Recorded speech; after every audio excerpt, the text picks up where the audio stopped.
You are the light, my love. It is within you, and everything that you want is already yours because it all already exists. Okay, so your homework is to just be. Just be. Just notice when you are feeling anything other than light and just see if you can make space for it to pass. Don't shame yourself. Don't blame yourself. Don't go down the rabbit hole of what's wrong with me. Why can't I get it right? Maybe if I learn one more way to set a boundary this way or that way or that way. Stop it. You are the light. You are perfect and whole and complete and lacking nothing. It's not your job. It's not your job. It's not your job to worry about where the money's going to come from, where the man's going to come from, where your next meal is going to come from. That is not your job. Our only job as human vessels in this 3D experience is to have complete certainty in the universe, God, whatever word you use, and then act according to that. Hey y'all, welcome back. I'm Kelly. I share hype messages where I remind you of your goodness and the goodness of the world. And this week I was thinking about how much of my life I have spent in fear and worry. I could probably get a gold star, like graduate top of my class, for being a grade A worrier.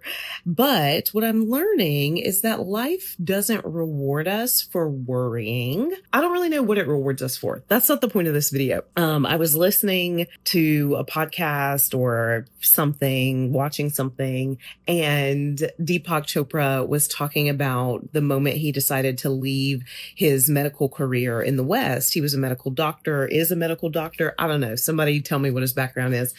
Very successful, and a Swami, a sage, says to him, "Oh, what do you do?" And he's like, "Oh, I'm a doctor. I do this, that, and the other. And I'm really into the brain." And he said, the Swami said, "None of that's real. It's all an illusion. It's all Maya." And Deepak was like, "Okay, cool. I'm listening. I'm okay. Tell me more." And so the Swami's like, "Give it all up and come study with me and I'll tell you the truth," or something like that. I'm definitely paraphrasing. And Deepak says, "Well, where's the money going to come from?" And the Swami says, "Well, I don't know. It'll come from wherever it is now." Y'all, that was the most powerful clip that I had heard in a long time. And then recently I was listening to one of my Jewish siblings talk about the Kabbalah, and he was saying that when he was learning Kabbalah, one of his teachers, he would say to one of his teachers something about, in Kabbalah, everything's light and dark. I am not a scholar of Jewish mysticism. Do not fact check me for this. But David, this teacher, was saying that his question was always like, well, where does the darkness go? Like if you anchor into the light and have complete certainty in the light of the Creator, where does the darkness go? And he said that his teacher said, "We don't know and we don't care." Like, we don't know and we don't care. It doesn't matter. What matters is that you have complete certainty in the light, and you know that, and you act accordingly. And from that place of alignment with the light, all things flow to you and through you. I have never felt so connected to Black Jesus, Black church, to church, than hearing these two stories from my siblings in the East and the West. I don't know. I'm really bad at geography. Many of you know that I grew up in the South, but that I was born in Oklahoma. I was born to an Air Force veteran and a nurse who loved life and loved each other, and decided in the midst of the chaotic world to get married. So my mother is white. She is from rural South Dakota. Her parents, Wayne and Doris, were farmers. My grandpa, Saxton, was a farmer and also a veteran. He's a World War II veteran. He was stationed down in Charleston, South Carolina. He went to war, he did all this great stuff, came back to the Midwest, was a dairy farmer. My grandma, Doris, was a nurse and lovely. And then on my dad's side, Clarence, his parents, Willie and Pauline, deacons, former sharecroppers, American descendants of slaves who purchased their land from the boss and kept that land and farmed that land. And so when I was born into this beautiful suburban utopia in Oklahoma City, but my dad lost his job, divorce happened. I don't know. I don't really know all the details because I was only like 6 or maybe 5 when it was happening. All I remember was life was good. It was lovely. We had everything we needed. And then in my brain, the darkness came. The darkness just came because now all of a sudden I'm not dancing in my ballet recital.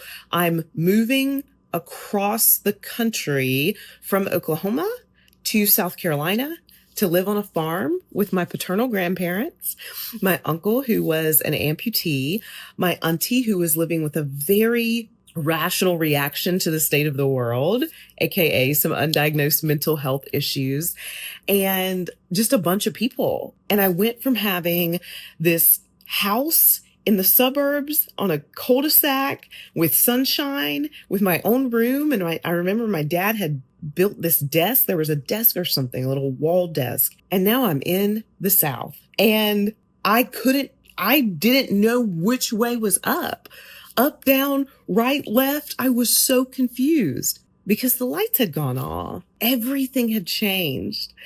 And from that point on, I mean, I probably started sort of performing when I was 6 or 7 because all I knew was something must be wrong with me. Message that I had internalized was I must have done something wrong. Everybody, like the whole world, it just feels like I must be wrong. And that was the message I internalized for a long time. And then went through life. Life was good. Somehow ended up on the West Coast. And when I got to the West Coast, I met a group of people who I felt similar in spirit with, right? Because we're all one. And everybody on the West Coast had all these words for my experiences. So things like capitalism and colonization and settler colonialism and neoliberalism, capitalist, patriarchal, all the words. There's so many words. And y'all know I love words. I think we should use more of them. And I think we should get very granular and we should have clear dialogue. And so I felt so happy for once to know that I wasn't going insane, that there was really something happening. But in the South, I didn't get words. I got Jesus. That's what I got. I grew up in a Black Baptist church and all I knew was God would provide. The darkness didn't matter because we were one with God. We were creator, source. Everything would be provided for. I mean, all the things.